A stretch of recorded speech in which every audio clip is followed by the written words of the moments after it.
वो अपने बेटे से 16 साल के लौंडे से डर के उनकी फटी रहती है और वो सो जाते हैं वापस से जाके, जहां पे 9 दिन से एक लड़की 17 साल की 200 से ज्यादा बार अलग अलग लोगों ने उसके साथ ऐसा ऐसा किया। उनके खुद के बेटे उसके ऊपर मोमबत्ती पिघला रहे थे। यहाँ तक कि ये भी बताया गया है कि उसकी दोनों आंखों पे, क्योंकि उस डर के मारे जब उसके ऊपर वो डंबल गिरा उसके हाथों पे तोड़ने के लिए उसकी हड्डी, तो डर के मारे उसने अपनी आंखें बंद कर ली थी। वीडियो को शुरू करने से पहले मैं आप सभी से रिक्वेस्ट करना चाहता हूं कि अगर आपको किसी और के ऊपर होते हुए जुल्म और शोषण से अगर आपका मन विचलित होता है या फिर आपको बहुत बुरा लगता है और आपकी नींदें उड़ जाती हैं, तो प्लीज इस वीडियो को ना देखें, क्योंकि इस वीडियो में ऐसी ऐसी चीजें यूज हुई हैं या ऐसी ऐसी चीजें हुई हैं विक्टिम के साथ जो कि हर कमजोर दिल वाला आदमी ना सुन सकता है ना उसको डाइजेस्ट कर सकता है। तो please It's a request to leave this video if you are light-hearted. Thank you so much. और मैं चाहता तो नहीं हूँ उसमें अपील करने के लिए, कुछ बोलने के लिए, but thank you so much. हमारे 1000 सब्सक्राइबर फाइनली पूरे हो चुके हैं। जो लोग इस चैनल को सपोर्ट कर रहे हैं, सब्सक्राइब कर रहे हैं, अपना वैल्यूएबल टाइम दे रहे हैं, उन सभी को बहुत बहुत थैंक यू। और कुछ रीजंस की वजह से अभी वो ग्रीन स्क्रीन वाला सेटअप थोड़ा सा चेंज हो गया है, बट कंटेंट क्वालिटी हम कोशिश करेंगे कि इम्प्रूव कर सकें। तो वीडियो को शुरू करते हैं। जापान में क्लैन वॉर और गैंग वॉर जिस समय हाईएस्ट पीक पर थे, मतलब वहां पे एक क्लैन की दूसरे क्लैन से एंटी होती रहती थी, एक गैंग की दूसरे गैंग से लड़ाई होती रहती थी और लोगों में भी काफी डर था क्लैन्स और गैंग्स का। उस समय 18 जनवरी 1971 में जापान के अंदर मिसोटो में एक फैमिली के अंदर पैदा हुई थी जुंको फुरुता। वैसे तो बचपन से ही जुंको काफी ज्यादा स्मार्ट और ब्रिलियंट थी। वो अपने घर में अपने माता पिता, अपने एक बड़े भाई और अपने एक छोटे भाई के साथ रहती थी। बचपन से ही उसका पढ़ाई के लिए और ट्रैवल के लिए और काम के लिए बहुत ज्यादा रुझान था और वो अपने पेरेंट्स की एकदम लाडली बिटिया थी। जुनको जब 17 साल की थी तब वो हाई स्कूल में पढ़ाई कर रही थी और हाई स्कूल में पढ़ाई के साथ साथ वो उसके बाद पार्ट टाइम में एक प्लास्टिक मोल्डिंग फैक्ट्री में भी काम करती थी और वहां से जो उसको पैसे मिलते थे वो अपने हाई स्कूल के फेयरवेल पार्टी के लिए वो बचा के रख रही थी। और कुछ पैसे इसलिए भी क्योंकि वो आगे जिस क्लास में पढ़ने जा रही है कॉलेज के लिए, उसके लिए भी सेव कर रही थी। और जैसे मैंने बताया कि जुनको एक बहुत ज्यादा होशियार और सिंसियर लड़की थी और वो उतनी ही सुंदर भी थी और उसने आज तक अपने जीवन में कभी भी सिगरेट, शराब, ड्रग्स या फिर ऐसी पार्टिंग वाली लाइफ को कभी भी हाथ नहीं लगाया था। मतलब वो हर एक बुरी आदत से दूर रहती थी। उसका पूरा फोकस उसके काम पे, उसके फ्यूचर पे और उसकी पढ़ाई पे रहता था और उसके बाद जो टाइम उसके पास बचता उसमें वो अपने लिए कुछ चीजें करती। पर 17 साल की जुंको को नहीं पता था कि जिस पार्टी और अल्कोहल और शराब से वो इतना दूर रहती है वही उसके जीवन में आने वाली मुसीबतों का कारण बनने वाला है।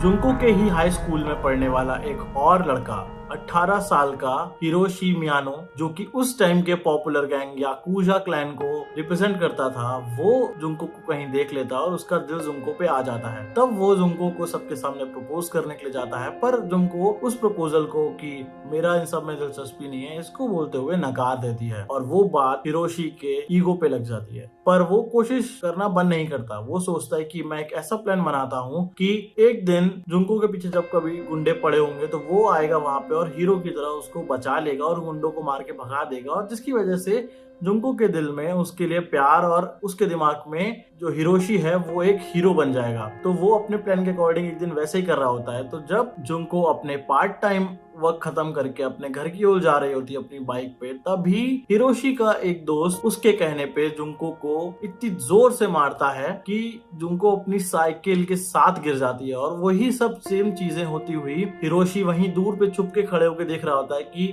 कब उसका टाइम आएगा और वो दौड़ते हुए जाएगा और अपने ही दोस्त को, जिसको उसने गुंडा बना के भेजा, उसको मार के वहां से भगा देगा और जुंको की नजर में एक हीरो बन जाएगा। तो प्लान के अकॉर्डिंग वैसे ही होता है। हिरोशी का दोस्त जाता है, जुंको को साइकिल से गिरा देता है और तभी हिरोशी जाके उसको भगा के वहां पे जुंको की मदद करता है और धीरे धीरे उसका विश्वास गेन कर लेता है, ठीक है, ट्रस्ट गेन कर लेता है। पर जुंको ने कभी ऐसा नहीं सोचा होता है कि जो उसने उसके प्रपोजल को मना किया था उसको वो ईगो पे लेके बैठता है और उसके लिए ऐसी ऐसी चीजें होने वाली होती हैं, ये कभी भी 17 साल की जुंको के दिमाग में भी नहीं गई। तभी एक दिन उसका भरोसा जीतने के बाद उसको घर छोड़ते वक्त हिरोशी उसको एक अबंडेंट वेयर हाउस में ले जाता है करीब रात के 9:30 बजे और वहां पे उसके साथ कम से कम 7 बार उसका शारीरिक शोषण करता है।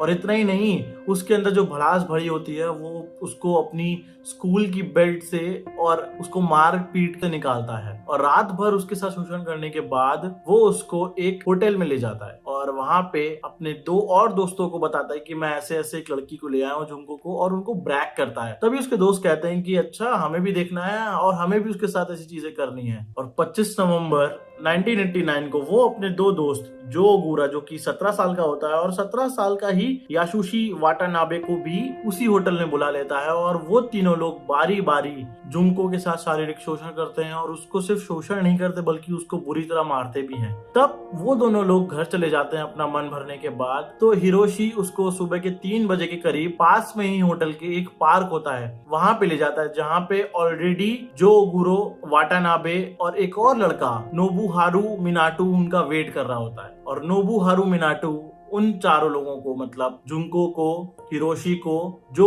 ओगुरो को और वाटानाबे को अपने घर ले जाता है। और दुख की बात तो ये है कि वो अपने पेरेंट्स के घर ले जाता है, जहाँ पे उसके पेरेंट्स और उसके भाई ऑलरेडी रह रहे होते हैं। और उसी के 2nd फ्लोर पे वो लोग फुरुटो को कैप्टिव कर लेते हैं, मतलब उसको बंदी बना लेते हैं, और उसके साथ बारी बारी से दिन रात सुबह शाम उसका शारीरिक शोषण करते रहते हैं और उसको बुरी तरह मारते हैं। मतलब जब उसका शोषण करते करते उनका मन भर जाता है, तब उसके बाद वो लोग मोमबत्ती जलाते हैं और उसकी दोनों आईलिड्स पे वैक्स गिराने लगते हैं, उसके हाथ पे वैक्स गिराने लगते हैं, उसके बॉडी पार्ट्स पे वैक्स गिराने लगते हैं, और उसको बहुत बुरी तरह मारते हैं। यहाँ तक कि उसको जब उनका मन भर जाता है तो कुछ कुछ समय के लिए उसको रेफ्रिजरेटर में भी रख दिया जाता था। शुरू में तो बहुत कम समय के लिए, पर धीरे धीरे ये चीजें बहुत ज्यादा बढ़ती गई। और ये सब करने वाले नोबुहारू मिनाटो की एज उस समय 16 साल की थी, मतलब जुंको से भी 1 साल छोटा था वो। तीसरे दिन 27 नवंबर को अपनी बेटी के 3 दिन से लापता होने की वजह से जुंको के माता पिता पास ही के एक पुलिस स्टेशन में उसकी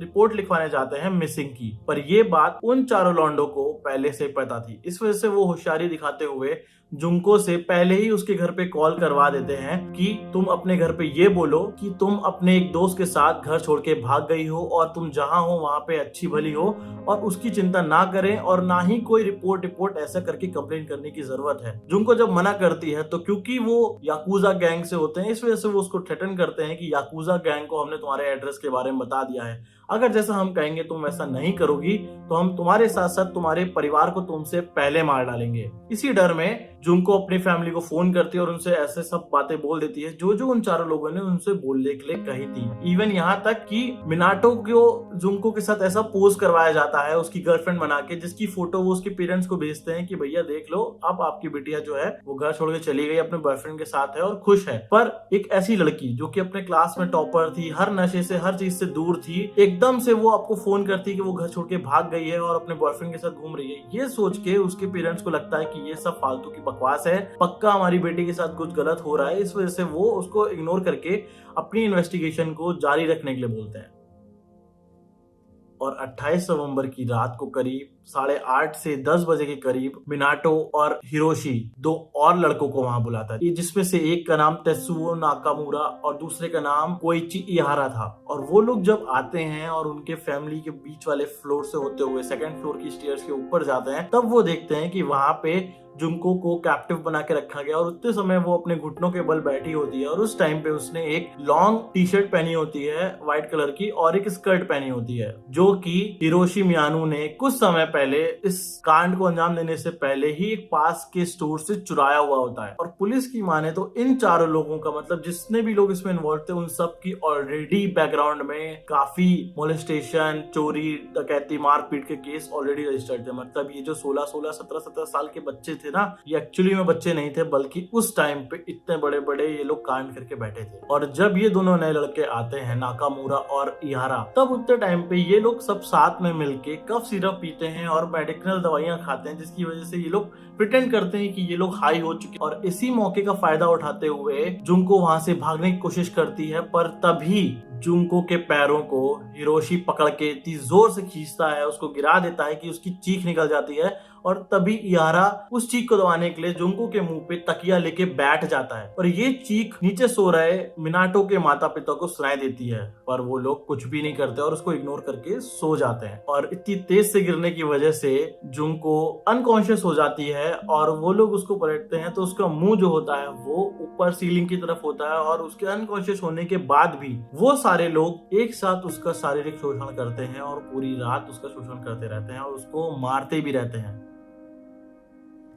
और ऐसे ही 4-5 दिन निकल जाते हैं, उसका शारीरिक शोषण बढ़ता चला जाता है, मारपीट बढ़ती चली जाती है और यहाँ तक कि अब उसे वो भर भर के भारी मात्रा में शराब पिलाने लगते हैं, पानी पिलाने लगते हैं और दूध पिलाने लगते हैं। और जो लड़की कभी सिगरेट नहीं पीती थी उसको वो फोर्स करते हैं, वो भी 1-2 सिगरेट नहीं, एक साथ उसके मुंह में 8 से 10 सिगरेट एक साथ घुसेड़ के जबरदस्ती उसको बोलते हैं कि तुम सिगरेट पियो। और अगर वो नहीं पीती थी तो उसको उसी सिगरेट से उसकी आईलेट्स पे, उसकी बॉडी पे छुआ छुआ के जलाना शुरू कर देते हैं। और जितने भी लड़के वहां पे आए होते हैं वो सब 16-17 साल के लड़के, वो सब इस बात को एक बहुत बड़ी उपाधि समझते हैं कि उन्होंने एक लड़की का ऐसे करके अबडक्शन कर लिया, उसके साथ शोषण कर रहे हैं और वो उसको बढ़ा चढ़ा के अपने दोस्तों को भी बताते हैं। और रिपोर्ट्स में ये कहा गया है कि एक दिन जुंको को मिलने 30 लोग आए थे और उन 30 लोगों ने एक दिन के अंदर उसके साथ बारी बारी उसका शारीरिक शोषण किया। और उसके पूरे 40-42 दिन के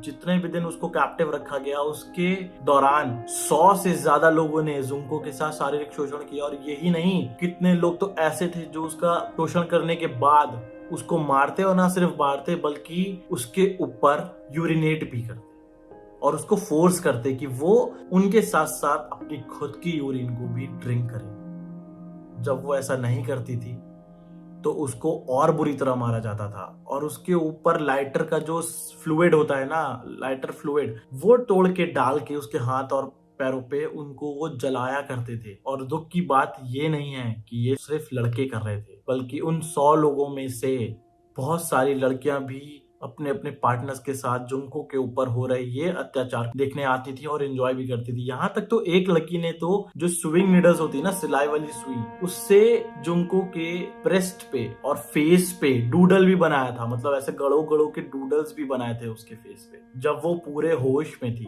7वें दिन तक इतना प्रताड़ना के बाद, इतनी मार पिटाई के बाद जुंको ये तक भूल गई थी, उसके पास ये भी काउंट नहीं था कि पिछले 7 दिनों में उसके साथ अलग अलग इंसानों ने, अलग अलग लोगों ने 200 से भी ज्यादा बार शारीरिक शोषण किया था उसका। ना उसको ढंग से खाना मिल रहा था, ना उसको ढंग से पानी मिल रहा था, बल्कि उसको अपनी खुद की यूरिन पीने के लिए कहा जा रहा था, दूसरों की यूरिन पीने के लिए कहा जा रहा था। उसके चेहरे पे सुइयां चुभाई जा रही थी, उसकी ड्राइंग बनाई जा रही थी, उसको गिरा के उसके ऊपर डंबल्स गिराए जा रहे थे एक हाइट से, जिसकी वजह से उसकी जो नाखून थे वो तक टूट गए थे, उसकी हड्डियां टूट गई थी हाथ पैर की। और ये अभी रुकने नहीं वाला था। और वो लड़के उसको यही कहते थे कि जैसे तुमको मैंने पकड़ा है ना, वैसे ही कुछ हफ्तों पहले एक और लड़की को हमने पकड़ा था, पर अगर तुम हमारी बात मानती जाओगी तो जैसे हमने उसको छोड़ दिया था हम तुम्हें भी छोड़ देंगे। पर आपको और हमको यहाँ तक आके पता चल गया कि वो उसको छोड़ने की फिराक में तो बिल्कुल भी नहीं थे। फिर जो कपड़े जुंको ने पहन रखे थे ना, वो लॉन्ग टी शर्ट और स्कर्ट, वो यूरिन और उसकी वजह से इतना गंदी हो गई थी, इतना महकने लगी थी कि उन्होंने फोर्स किया जुंको को कि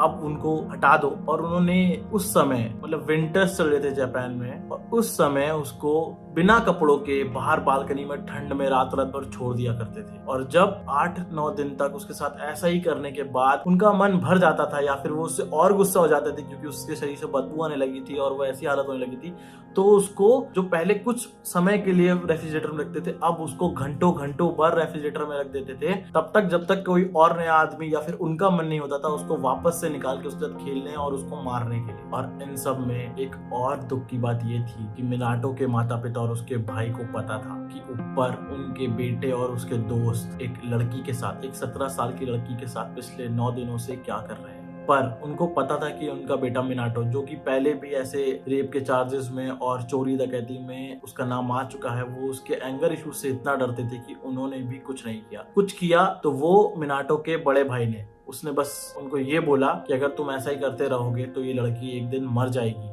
और उसके अलावा भी उसने कोई एक्शन नहीं लिया। तभी वो जो बारी बारी से लोग आ रहे थे उसमें से ही एक लड़का और आता है और ये सब होता हुआ देख के वो अपने बड़े भाई को बताता है। तब उसका बड़ा भाई पुलिस को इन्फॉर्म करता है कि यहाँ पे ऐसा ऐसा हो रहा है। दो पुलिस वाले रात के समय पे मिनाटो के घर जाते हैं और उनके पेरेंट्स को ऑलरेडी सब पता था, तो उनके पेरेंट्स बाहर आते हैं और क्योंकि उनका समाज में इतनी इज्जत होती है इसी डर से वो और नहीं पुलिस वाले को बताते हैं, और क्योंकि उनकी इज्जत थी इस वजह से पुलिस वाले भी बिना गेट खोले अंदर जाके चेक करने के बजाय खुद से, मतलब तुम सोच रहे हो पुलिस वाले उस जगह तक गए पर खुद उन्होंने गेट के अंदर जाके एक बार भी चेक करने का नहीं सोचा और वो वहां से चले जाते हैं जस्ट बिकॉज दो लोगों ने ये बोल दिया कि हाँ भैया हमारे ऐसा कुछ नहीं हो रहा है, और वो जापानीज पुलिस वहां से चली जाती है। अगर वो उस दिन उस घर के अंदर जाके चेक कर लेते तो आगे जो जुंको के साथ होने वाला है ना शायद वो ना होता। वो बेवकूफ पुलिस वाले चले जाते हैं अपने वापस स्टेशन। मिनाटो के जो माता पिता होते हैं ना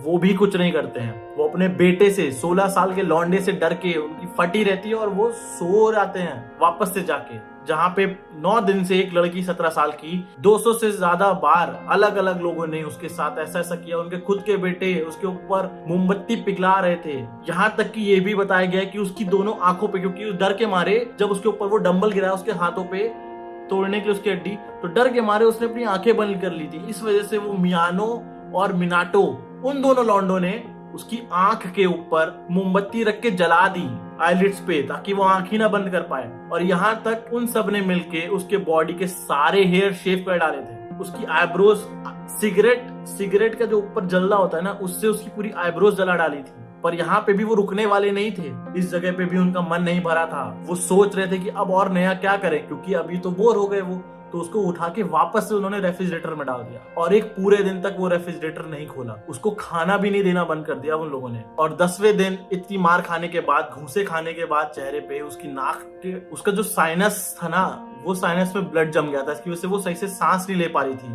उसकी बॉडी में से हर जगह से खून निकल रहा था, उसके फेस पे से खून निकल रहा था। इवन उसके इंटरनल ऑर्गन्स जो थे ना वो स्वेलन अप हो गए थे। उसकी जो वजाइना थी ना, वजाइना वाला एरिया, उसके जेनिटल्स तक को उन्होंने जला दिया था। जलाना तो दूर, आगे जो करने जा रहे हैं ना, मुझे नहीं लगता कि अगर आपका दिल स्ट्रांग है तो भी आप ये चीज वीडियो आगे कैरी ऑन कर पाओगे। तो जब उसका डाइजेशन फेल होने लगा, उतने ऊपर से वो जो डंबल की हैवी बोल आती है ना उसके पेट पे उन्होंने पंखे की हाइट से गिरा दी, जिसकी वजह से उसका बोवल मूवमेंट जो था ना वो खराब हो गया, उसका डाइजेशन खराब हो गया, जिस वजह से वो कुछ भी थोड़ा बहुत जो देते थे वो खाती थी तो वो तुरंत वोमिट कर देती थी।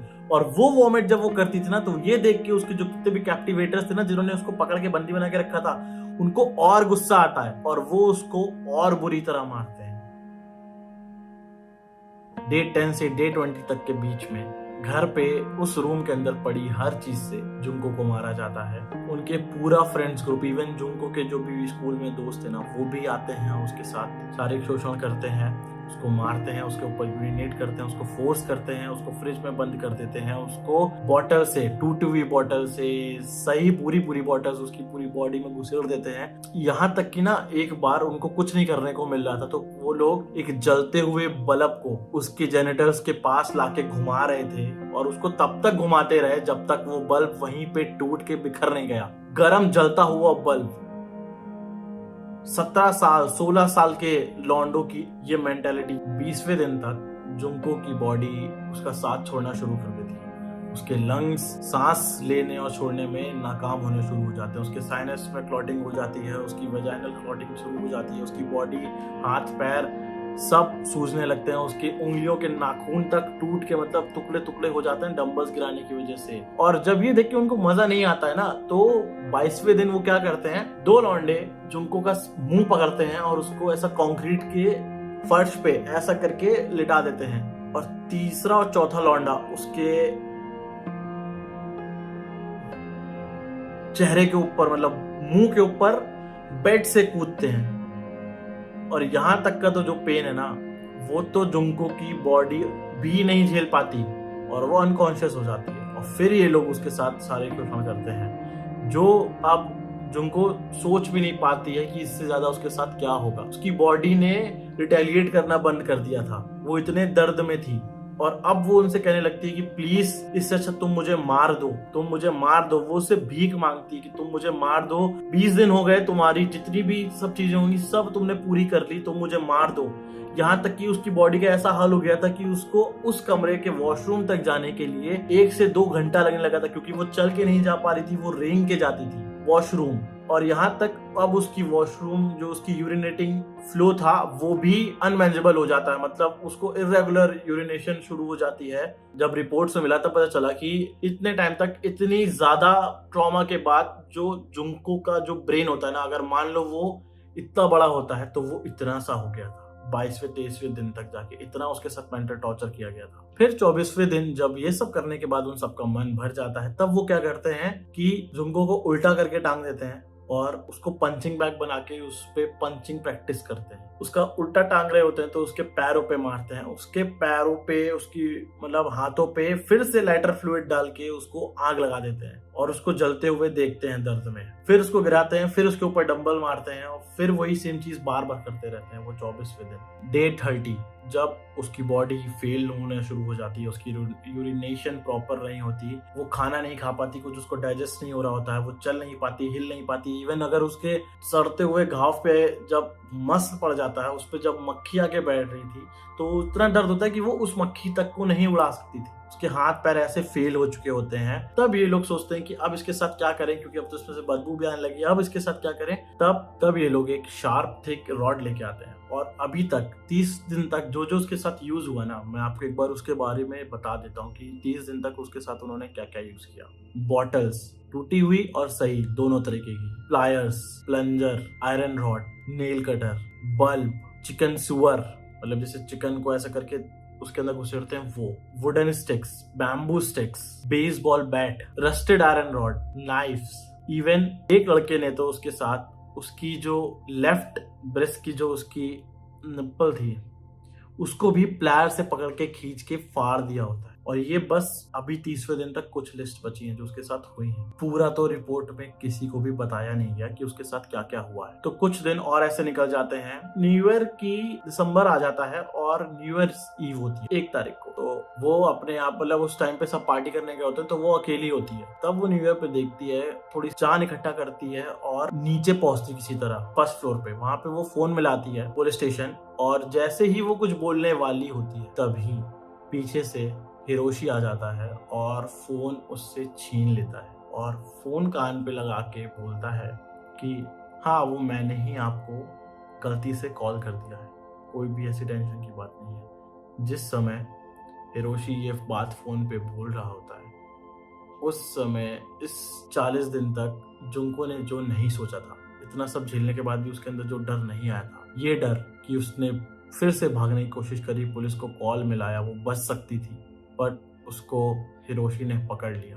और अब उसके साथ वो क्या करने वाला है ये हम और आप सोच भी नहीं सकते हैं कि जुंको किस ट्रॉमा में, किस डर में होगी उस टाइम पे कि फोन उससे उसके हाथ में आके रह गया और वो पकड़ ली गई है। जिन लोगों ने अभी तक उसके साथ इतनी चीजें कर ली, वो पकड़े जाने पर उसके साथ क्या करने वाले हैं। तो जब घसीटते हुए उसे वो फर्स्ट फ्लोर से सेकंड फ्लोर लेके जा रहा होता है हिरोशी, तब ऊपर जाके वो इतना गुस्सा हो जाता है, इतना गुस्सा हो जाता है कि उसको पूरी बॉडी बांध के एक साथ सारे डंबल्स की रॉड, मतलब जो उसकी वो रॉड होती है ना, बारबेल वाली रॉड, वो उसके ऊपर गिराता है एक साथ और उसको और बुरी तरह मारता है। 1 जनवरी को उसके साथ वापस से ऐसा ही होता है, वो लोग चले जाते हैं। फिर 2 से 3 जनवरी के बीच में वो लोग उसके साथ एक गेम खेलते हैं कि चलो अच्छा न्यू ईयर आ गया है और हम तुम्हें एक मौका देते हैं। तो वो कहते हैं कि तुम मुझे मजांग में हरा दो, हिरोशी कहता है, और हम तुम्हें छोड़ देंगे। तो इतने दिन बाद इतनी हालत, जब वो अपने हाथ से हिला भी नहीं पा रही थी मक्खी, तब भी वो न जाने कैसे,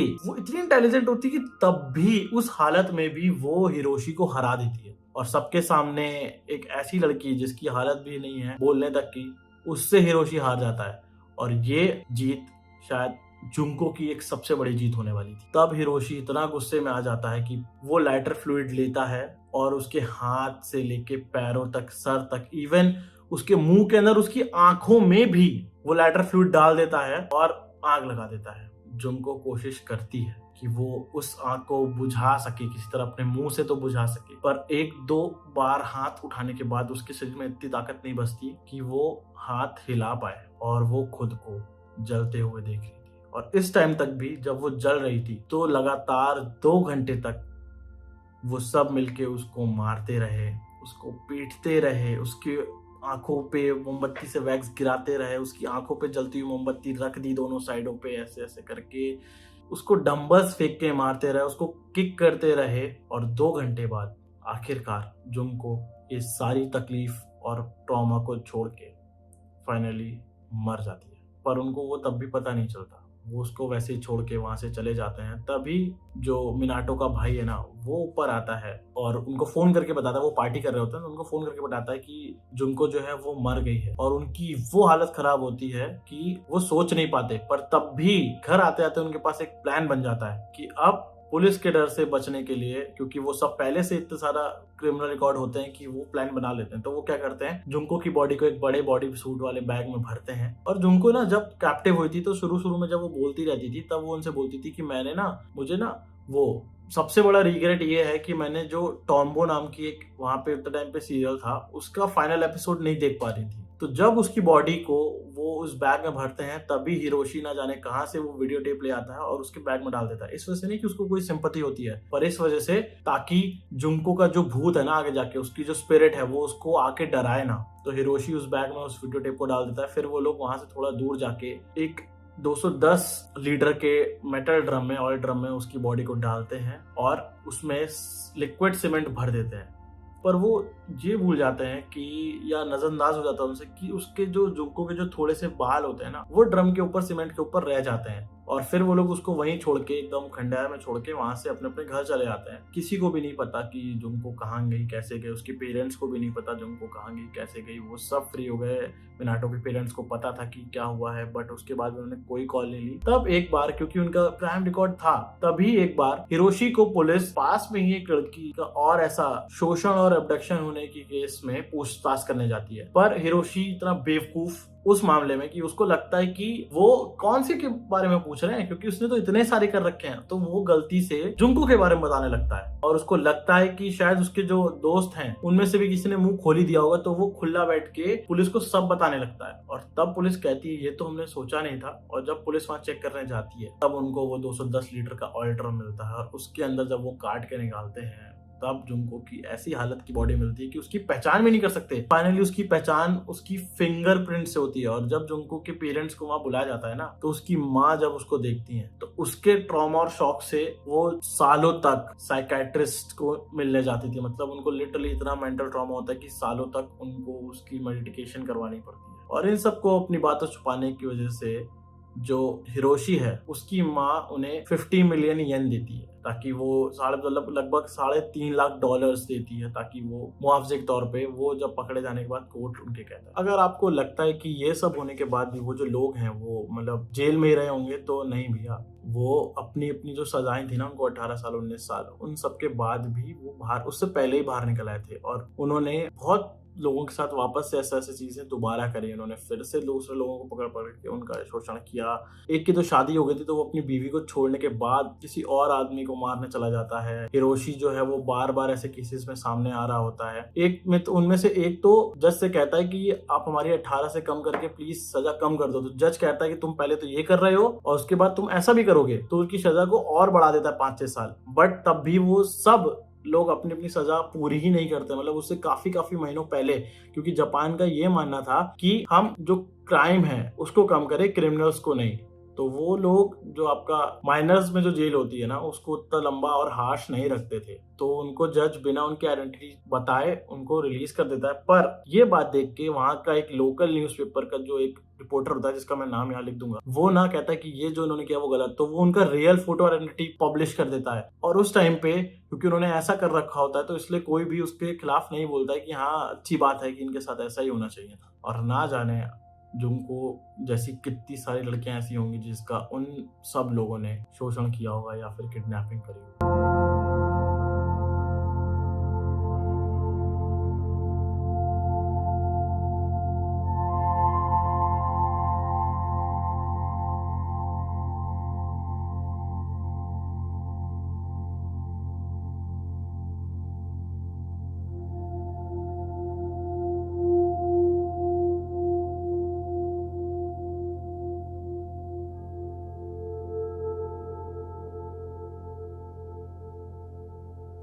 तो मेरी यही रिक्वेस्ट है आप सबसे, जितनी भी लड़कियां ये देख रही हैं, जितने भी पेरेंट्स ये देख रहे हैं, कि अगर आपका बच्चा जो कि इतना होशियार है, होनहार है, पढ़ने लिखने में अच्छा है, हर चीज़ से दूर रहता है, अगर वो एकदम से आपको ऐसी कॉल करे ना कि हाँ मैं ठीक हूँ और मुझे कांटेक्ट कभी मत करना, तो उसको एक नॉर्मल कॉल समझ के इग्नोर मत कर, और एक बार अपने बच्चे से पूछना या फिर कोशिश करना उनको जानने की, क्या वो किसी ऐसी संगत में बुली इसके अंदर तो नहीं है, क्या उनको कॉलेज में, स्कूल में कोई बुली तो नहीं कर रहा, क्या उनका कोई पीछा तो नहीं कर रहा है, या उनके साथ कुछ ऐसा हुआ हो जो वो आपसे बताने में डरते हो। प्लीज आप सब सेफ रहो, और अगर वीडियो यहाँ तक देखी है तो उसको शेयर करो, और हमारे 1000 सब्सक्राइबर कराने के लिए आप सभी का बहुत बहुत थैंक यू सो मच। तो स्टे सेफ, बी हैप्पी, जय हिंद, जय भारत। और एक और मेरी आपसे विनती है कि अभी गर्मी हीट वेव बहुत बढ़ रही है, तो प्लीज़ चिड़ियों, पक्षियों और जानवरों के लिए पानी रखें। अगर अपनी गाड़ी आप स्टार्ट करते हो तो एक बार उसके नीचे देख लो, या फिर हॉर्न में जाके देख लो कि उसके नीचे कोई कुत्ता या बिल्ली उसके टायरों के ऊपर या फिर गाड़ी के नीचे तो नहीं सो रहा है, ताकि उनकी जान भी सेफ रहे और आपको भी